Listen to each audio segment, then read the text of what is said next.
PETROL Institute of Advanced Driving. Drive with confidence.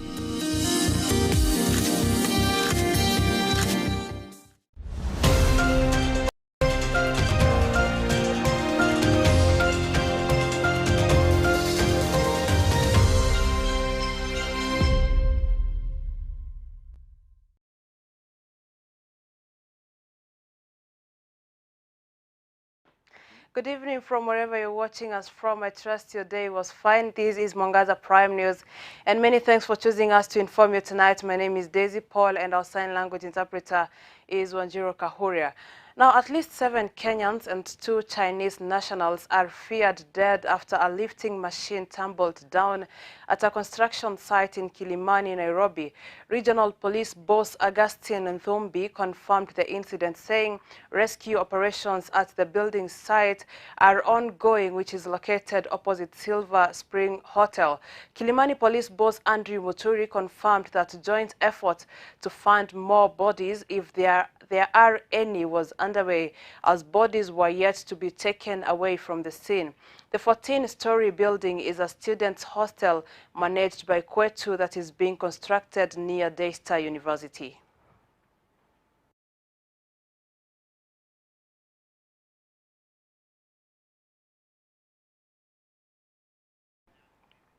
Now, on other stories is that a petrol tanker today busted into flames after colliding with a matatu at Mukonje on Eldoret-Webuye Road, and several are feared trapped in the PSV.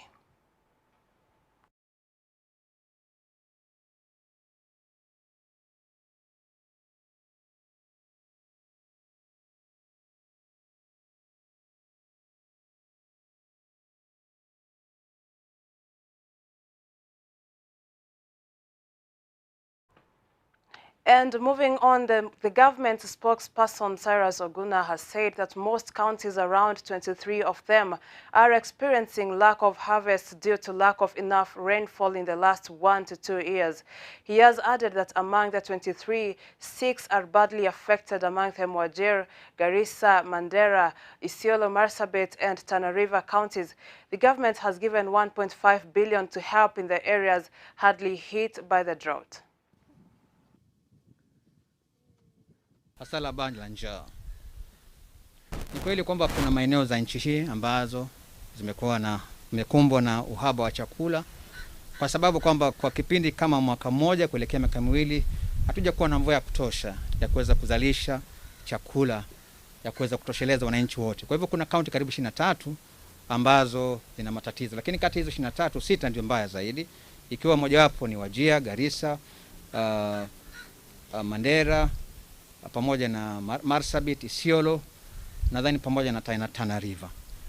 So serikali imeweza kutenga hela shilingi kiasi cha bilioni 1.5 ya kuweza kusaidia kusaidia hawa wananchi ambao wametishia na baa la njaa. Hali kwa sasa hivi si mbaya, lakini tunapokosa kupata mvua labda hali haende kawa mbaya zaidi. Kwa sasa hivi it is not necessarily a very bad situation. Now, kumbuka sera ya serikali sio kupeana chakula. Naomba nifafanue hiyo. Sera ya serikali sasa hivi ni kuweza kupeana hela, ambapo kuna ile tunaita emergency relief assistance, ambao serikali inapatia mwananchi shilingi 2,400 kwa kila mwezi. Lakini pamoja na hiyo pia kuna ile mradi wa Inua Jamii ambao serikali pia inapatia mwananchi. Kwa hivyo kuna hela hiyo shilingi 2,400 ya kuweza kusaidia mwananchi ili aweze kupata chakula. Mikakati ipo, pamoja na kwamba pia kwa county governments zinapeana ile tunasema water tracking, kusaidia county zile ambazo zimekumbwa sana na uhaba wa maji. County kama hizo ni tunasema ni Garissa mojawapo, Tana River nyingine, Wajir county nyingine, Marsabit county nyingine, pamoja na Isiolo, kuweza kusaidia wale hasa wenye mifugo kuweza kupata maji na pia na matumizi ya nyumbani. Mwaka juzi hadi mwaka leo 2019, 2020, 2021 kufikia mwezi wa 7 tumepoteza karibu watu 10,000. Almost 10,000. 2019, 2020 tumepoteza watu 3,500 na kitu. 2020-2021 tumepoteza watu 4,400 na kitu. Ukijumulisha hiyo ni watu karibu 8,000 inaelekea 9,000 10,000 pale. Hiyo ni idadi kubwa sana ya kupoteza kwa muda ya miaka miwili.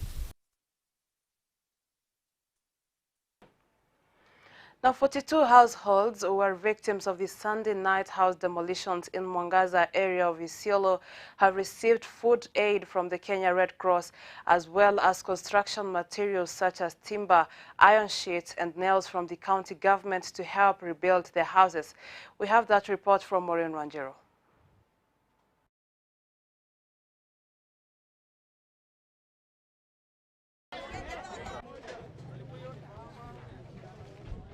"42 households who are victims of the Sunday night house demolition in Mwangaza area of Isiolo have received food aid from the Kenya Red Cross as well as construction materials from the county government.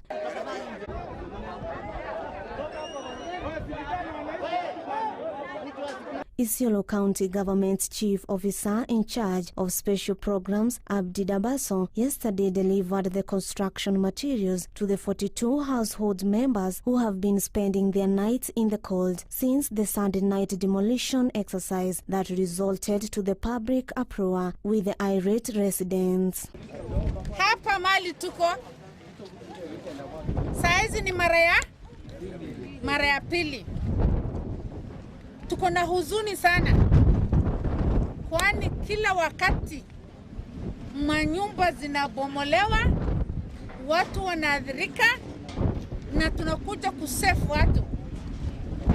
Inamaanisha wakati ya kwanza nilikuwa hapa ilikuwa 2019. Baada ya 2019 tukakaa 2020, saa hizi sasa narudi 2021. Ni very sad. Inamaanisha after another year tena nitarudi hapa. Hatutaki kurudi na tunaomba Mungu tusirudi hapa tena kujenga nyumba ambaye imebomolewa. Isiolo County Commissioner Geoffrey Omondi has, however, warned the affected families against rebuilding their houses in the same area. Omondi said that unless the court of law issues a stay order for the affected families to continue living in the disputed land, their houses will be demolished once again, since there is an existing court directive that has been in place since last year, ordering the eviction of the 42 households from the disputed land. Kwa wale waathiriwa, wacha hao wakuje, tuketi tujadiliane. Tujadiliane pamoja, tuite watu ya county government pia tuketi hapa. Hiyo ndio tumeongea na governor, ofisi yake. Si ile ya land. Akuwe hapa, then surveyor, akuwe hapa, registrar, tujadiliane tuone uhalali ya hiyo title, ya hiyo shamba. Vile tutasuluhisha hiyo maneno. Lakini wakitumia sasa kifua, wananchi wakitumia kifua, wataondolewa tu. Koti kienda waseme waondoe huyu mtu, akienda huko yaondolewa, tutalazimisha tutaondoa tu. So itakuwa kazi ya bure. A section of Mwangaza area residents had earlier blocked the county government and Red Cross from distributing the aid, arguing that what they wanted was a permanent solution to the land ownership problem in Mwangaza area, as well as unconditional release of 6 young men who were arrested during the Sunday protest. 3 of them sustained gunshot wounds and are still receiving treatment at the Isiolo County Referral Hospital. Message kwa governor. Ile kitendo imetendeka hapa imekuwa ni repetition. Last year tumekuwa na kitendo kama hii, mkakuja na chakula kama hii, mkakuja na mabati kama hii, na hakuna solution ilipatikana. Mmekuja mmetupatia promises, hata saizi ni promise nimesikia. Sijasikia kitu ya maana. Ngoja. Ni promises ndio zimekuwa. Last year ilikuwa namna hii tu. Mtele ilikuja. Sukari ilikuja. Mabati ilikuja. Na leo same characters, same thing. Sasa leo tumekataa. Nataka tuelewane kitu kimoja. Hapa tuko na county government na tuko na Red Cross. Unajua mtumwa auawi. Na kama Mungu ameneemesha hii chakula ikaja ya Red Cross, ikaja ya county government, kuna haja gani wasipewe chakula alafu kuna viongozi kati yenu vijana wetu watoke nda? The county commissioner, however, reiterated that the Sikhs can only be set free by the court of law, since the matter is already ongoing before the Isiolo court. Court itasikiza, itatoa direction hiyo tu, lakini kusema kifua, kwa sababu sheria ni kusaidia kila mtu, yule mnyonge na yule pia hapo nayo. Huwezi kuwa wewe ni mnyonge, kwa sababu wewe ni mnyonge, tukusaidie yeye mnyonge na yule mwingine pia hapo na haki yake. Haki ya kila mtu lazima tu kuheshimu. Maureen Wanjiro, Mwangaza TV. Now, today being the 26th of August, it's a day that encourages the dog ownership of all breeds. And the day is all about paying tribute to these incredible animals who work selflessly to bring comfort, keep us safe, and save lives. Today, Martin Wairimo, a dog keeper from Murang'a, said as he celebrated the day, he explains his love for dogs since his childhood, and currently he has 10 dogs, where many of them are German Shepherds. He buys the dogs while they are still young and trains them himself. Mimi nishakuwa na dogi, ilikuwa inaitwa Sharp, German Shepherd. Hiyo dogi ilikuwa mzuri, ilikuwa dogi mrefu sana. Na hiyo dogi ilikufa, nilisikia vibaya sana.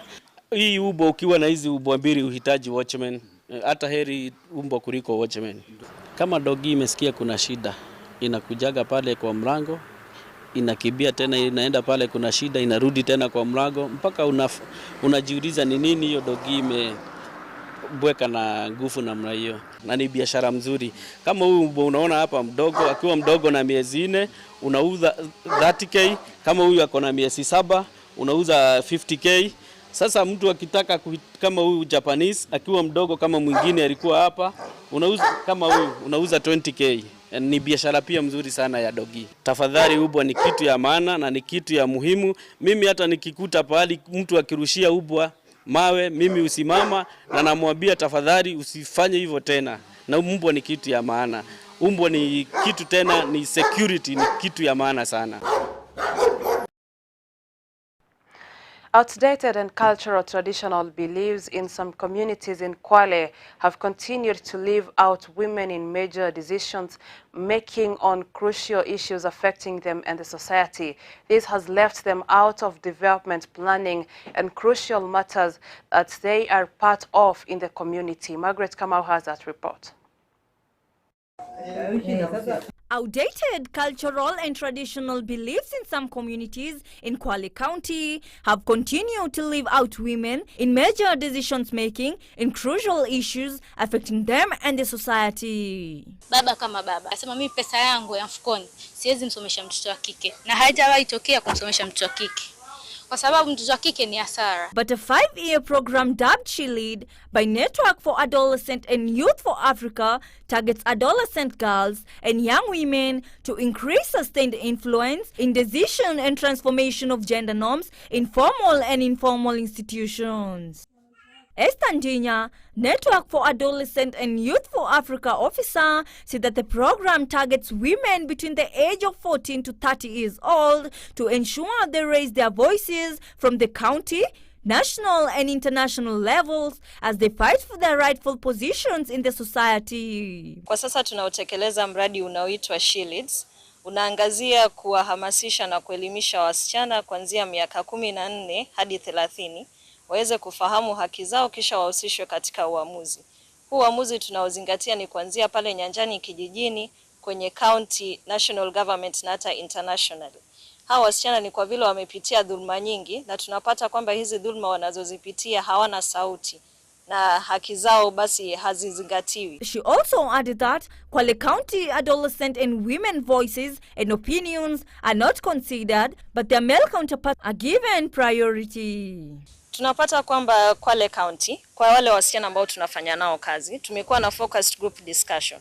Tunapata kwamba katika uamuzi maoni yao hayazingatiwi. Kila wakati wanapofanya uamuzi, yani yanaekwa kando tu. Ni yule lazima kijana wa kiume ndio akisema kitu basi kizingatiwe.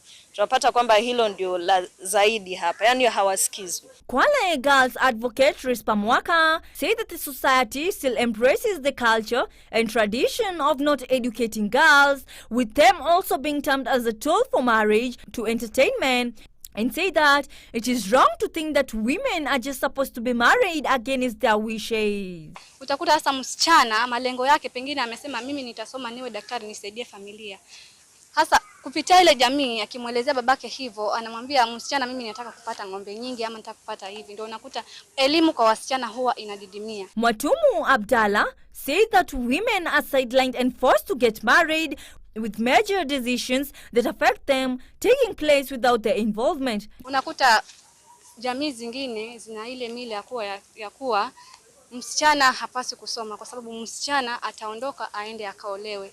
Na nikisema hivyo nasema kuhusu hii wakati wa sahihi, utakuta kuolewa ama kuoa huwa hakuna malengo sana. Another one of the women, Mwanalima Saidi, say that they want to be involved in decision making and that their voices be heard in the society. Unaambiwa uende uolewe mapema kwa sababu gani? Auonyeshi thamani kwa wazazi. Wasichana tunatengwa. Unapata msichana anasoma, ikifika form 4, mzazi anakuambia hakuna kuendelea masomo. Unafaa kwenda kuolewa ili ujenge boma yako, ambayo hiyo haileti maana kabisa. Reporting from Mwangaza Prime News, Kwale County, Margaret Kamau.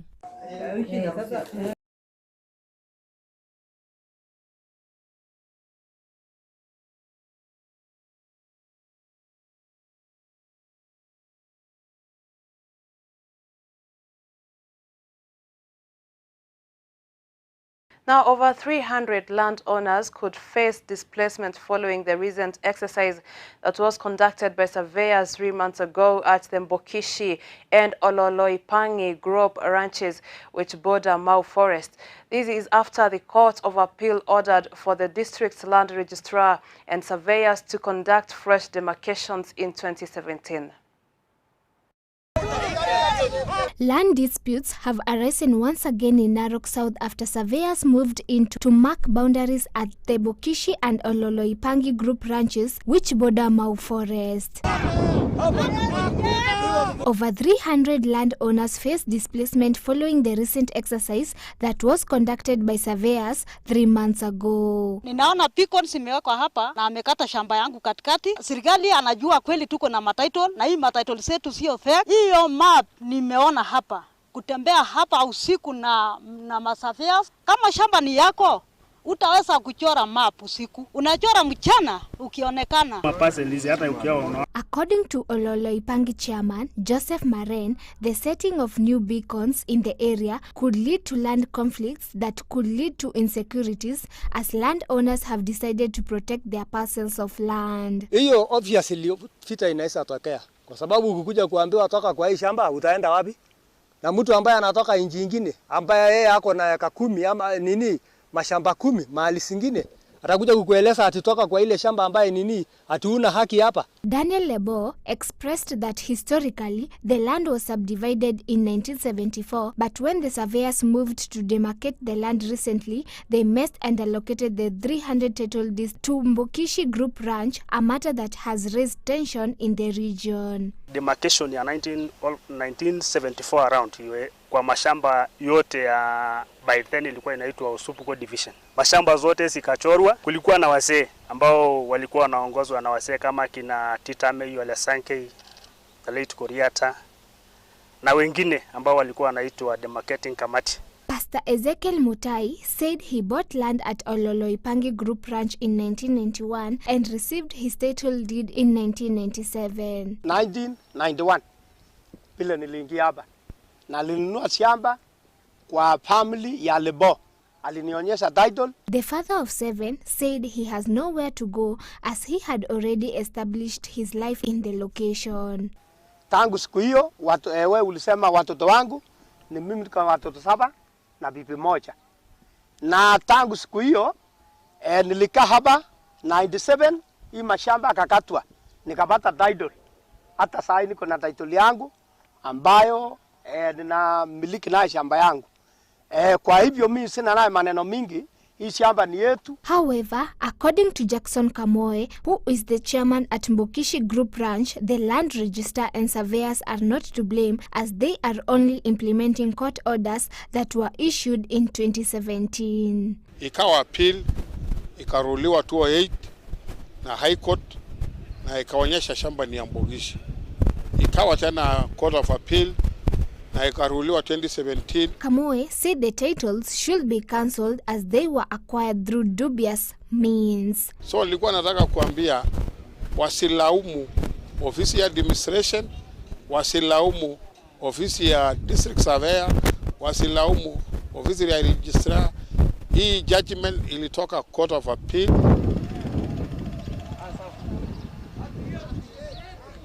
Reporting for Mwangaza Prime News, I'm Stella Karaoke. And with that report, we now take a short commercial breather, but don't go far. We're coming back with more right after this break.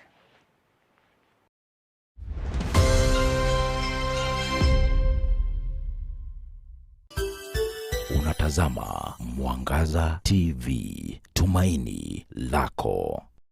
New Blue Band peanut butter. Made with 100% pure peanuts. And a good source of omega-6. Grow healthy and happy kids with New Blue Band peanut butter.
Kwa zaidi ya miaka 15 kampuni ya Kemuma Engineering Systems imedhihirisha ustadi katika ulingo wa kuuza na kuweka vifaa vya ulinzi kama vile CCTV cameras, razor wire fence, electric and automatic gates, access control systems, computerized hotel and offices lock system, automatic and fire alarm systems pamoja na electrical accessories. Pia tunafanya consultation katika masuala yote ya ulinzi. Tunapofanya installation tunakupa warranty na guarantee. Maduka yetu yako jijini Nairobi na viungani mwake. Tutembelee au upige simu kupitia 0712828896 au 0721250846.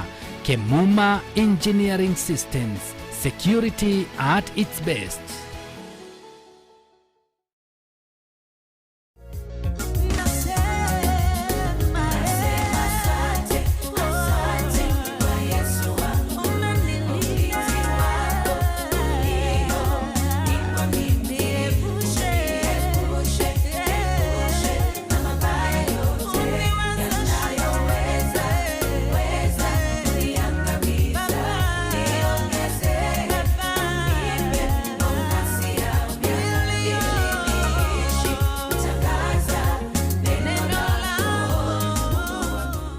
Hujambo mtazamaji, kwa majina ni Margaret Njine. Ukitaka huu wimbo kama sikiza tuni yako, niongezee bonus ya miaka, dial *811 *5326617 #. Mtazamaji, sihi Mwenyezi Mungu ankuongezee bonus ya miaka. Barikiwa sana.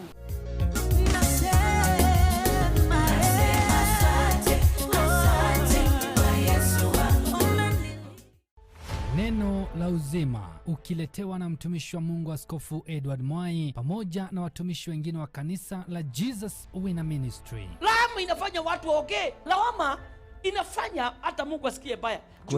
Jina lake linahaibishwa. Unapokea mafunzo ya kipekee kuhusiana na mambo yaliyotata. Unajibiwa maswali ulionayo kuhusiana na maandiko. Hakuna mtu alifanya miujiza kama Elisha. Ni kweli. Lakini kama kuna mtu alikufa na shida ni Elisha. Alikuwa kusaidiwa. Na pia unapata maombi kwa hali zako. Kuna mambo imemwandama, kuna mambo imemfuata. Ni kila siku ya Ijumaa kuanzia saa 3 asubuhi, papa hapa kwenye runinga ya Mwangaza. Neno la uzima na mtumishi wa Mungu Askofu Edward Mwai.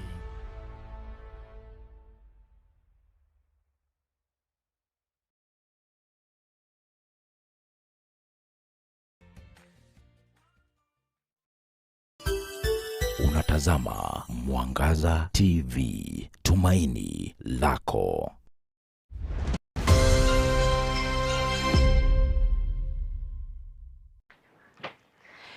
Welcome back and many thanks for staying with us. Now moving forward, the aviation industry remains one of the sectors that was greatly hit by COVID-19 with global and domestic travel restrictions, and the sector is yet to recover fully, with stakeholders being optimistic that the sector will bounce back in 1 year's time after a majority of travelers having been vaccinated. Following travel restrictions, the aviation industry remains as one of the sectors greatly affected by the COVID-19 pandemic. As a result of the pandemic, we are very excited with this development, which actually attests to the recovery of the domestic aviation sector. However, stakeholders in this industry are now optimistic that within a year, the sector will bounce back after the ongoing vaccination campaigns. This is a time when we are hoping many more airlines will be coming here as we prepare to host Africa and investors from beyond Africa here in Kisumu.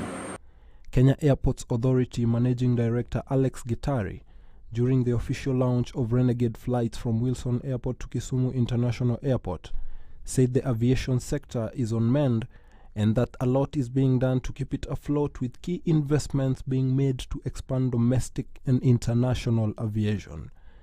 Gitari also voiced optimism, saying that the economy had opened up from January to July 2021 as opposed to last year. 2020, which was a year of COVID, remember we had all the lockdowns after COVID hit us in around February, March 2020. That number slumped to just about 101,000 to be exact. This year, for the same period, January to July 2021, the numbers have shot up to 286,000. In other words, they have surpassed the 7 months period before COVID. And that indeed is a reflection of the recovery of the domestic aviation sector. Renegade Airlines was welcomed to Kisumu by the Governor Anyang' Nyong'o, who cited Kisumu City as a lakeside investment hub in the East African region. He also added that Kenya Airports Authority and international travel firms should fully accord international standards in order to boost traffic in the region, noting that the flight comes at a time when the lakeside is planning to host the 9th Afro-Cities Summit, indicating Kisumu's readiness to host international meetings. We are excited and grateful because this airline come here today has already announced that they're going to fly to Homa Bay and maybe to Soneka. Although as Ulagaloch knows, we have a story about Soneka I don't want to tell here. This is therefore a powerful statement that this lakeside city has indeed become the East Africa's regional business hub. As the first intermediary city to host the event, Kisumu requires all partners to join in the preparations, which the CS says will be completed in May, and that the postponement will give sufficient time to complete the works. This is a time when we are hoping many more airlines will be coming here as we prepare to host Africa and investors from beyond Africa here in Kisumu. I know that already you have been told that there might be changes in the dates of hosting of Afri-Cities. And today I just want to confirm what Governor Nyong'o has said, that we've had a postponement of Afri-Cities by 1 month, from April to May. Reporting for Mwangaza Prime News, I'm Gachingiri Washira. Now, the recent subsequent fires at SIGALAME school has raised eyebrows from stakeholders, complaints directed to the school management for lack of proper explanations on the causes of the fires. 3 incidents of fires have occurred in the recent past where dormitories have been reduced to ashes. Parents are complaining of the cost to rebuild every now and then, while the management does not give any reports on the causes of the fires. SIGALAME School is one of the top performers in Busia County. Parents are now calling upon investigative agencies to get into this issue and give a concrete report. Community ya SIGALAME, tukiona haya ikitendeka na hatujasikia jambo lolote likiongelezwa na serikali ambao ni wakuu wa shule, na yule ambaye anasimamia Busia kama DCI akiongea juu ya vitu kama hizi ambazo zimetendeka, hakuna ripoti yenye tunasikia. Tuko na uchungu sana kuona vitu zetu za zamani zinaharibika na watu wanafanya msaa. And I want to call upon the auditors of the education sector to do thorough audit in this school, right from uniform, michele, mahindi, mafuta na shopping ambayo the basas and the catres had been given an okay to do the shopping. But when the principal came, he also brought his own people. This is what is ailing in this school. Na swali langu ni moja. Kwa Kibicho, kwa Mtiambai, kwa DCIO, kwa Magoha ambaye ni profesa tunamheshimu, we are asking a very simple question as residents of this area. 3 consecutive disasters in our area. Ingelikuwa kupeana mitihani Kakamega, kule unapata mwalimu akiuza mtihani, ungelikuwa na koti lako hapo. Shule yetu imeungua. Where are you? Tunataka reports, and we cannot afford to see our alliance boys in Nangina, in Funyula, in Busia, and in Funyula sub-county all have 2 alliances. We cannot afford to lose. Vile watoto wameenda nyumbani, aitishe management ikiongozwa na principal wa SIGALAME High School, ikiwezekana wakae pia kando kidogo ili uchunguzi ifanywe mzuri. Tujue shida ya SIGALAME inaanzia wapi, inaishia wapi. Direct the board of management to meet immediately so that we can try to get lasting solutions before we readmit you. The government will go to the root cause of these fires in SIGALAME.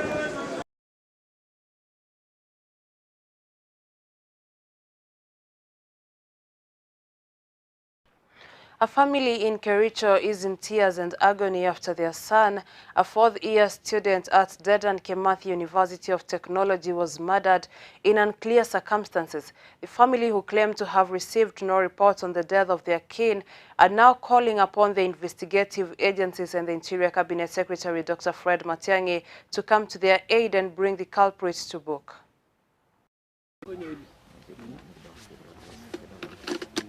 Mimi ni single mother na mtoto wangu anaitwa Kabiri mwenye aliuawa huko shuleni, na sijui ni sababu gani aliuawa, kwa sababu tulikuwa tumemtuma yeye aende shule, lakini tuliposikia kwamba ameuawa hata tulishindwa kitu wa kusema, kwa sababu tunatuma watoto wetu waende wasome, na tunapotarajia mazuri tunatarajia mabaya, na hiyo ni huzuni mwingi sana. Tunaomba serikali yetu watoto wakienda shule wachunge kabisa. Sasa hata wazazi wengine wameogopa watoto wetu waende shule mbali. Tulipata habari ilikuwa Jumapili mwendo wa saa 8:30 hivi ndio tukapigiwa simu na security officer ya university, akatuambia kwamba kijana Gabriel alipatikana ameuawa na mwili wake umepelekwa katika mochari na wenzake wamemtambua kuwa ni yeye. Hapo sasa ofisa akatupigia simu siku hiyo, tukapatwa na huzuni mwingi sana. Ndio tukaeleza jamii wakasikia na wote tukahuzunika, kwa maana huyu kijana wetu Gabriel ni kijana muungwana kabisa, ambaye tulikuwa tuna matumaini ya maisha mazuri kwake, kwa maana tangu utotoni mama yake alimlea kikanisa na hata alikuwa anatumikia kanisa kama servant.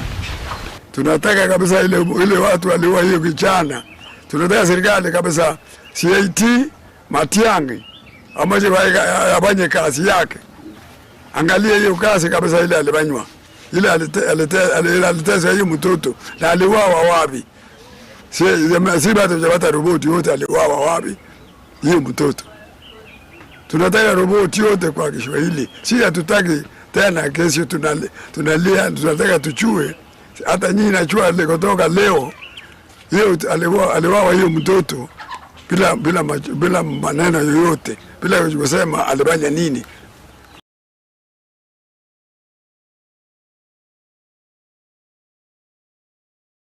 Now, a multi-agency security team led by the Nyahururu Deputy County Commissioner Moses Muroki Munyori conducted a raid in Nyahururu town where some of the business stalls neighboring the main Matatu terminals have been used for illegal sale of alcohol.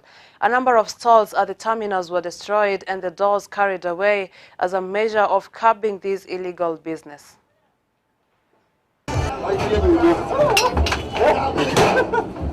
Asubuhi ya leo tumeamkia wale watu ambao wameanza kuuza pombe kwa vioski.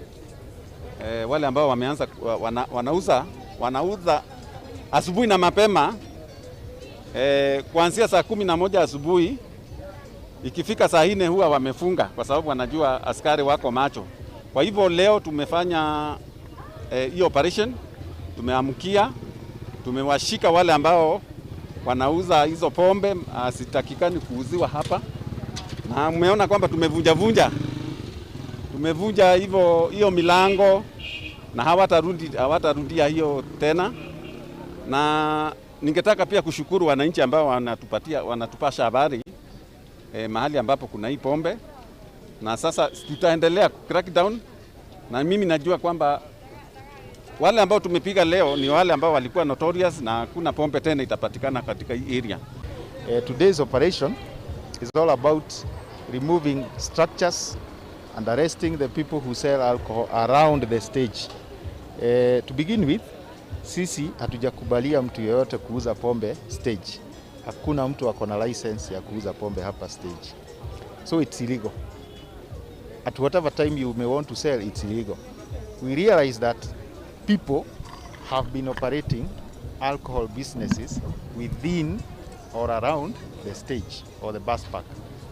So we organized an operation, a multi-agency operation, taking into account the police personnel, tuko na DCC hapa, of course the Ministry of Interior and ourselves from the county. That's why we have our enforcement team there. And we came here in the morning. First of all, we monitored and we found over 4 kiosks where people are drinking alcohol, which is against the law. And we decided to come and raid. And of course, we have arrested some who have been processed as we speak. We decided now as a county, because the kiosks belong to us, we have leased them to the people, we take them back. And that's why you have seen us taking the doors and cutting them away.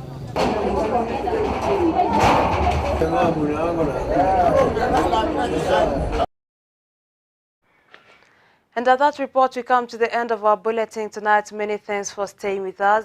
This is Mwangaza Prime News. My name is Daisy Paul and our sign language interpreter is Wanjiro Kahuria, and we both wish you a good night.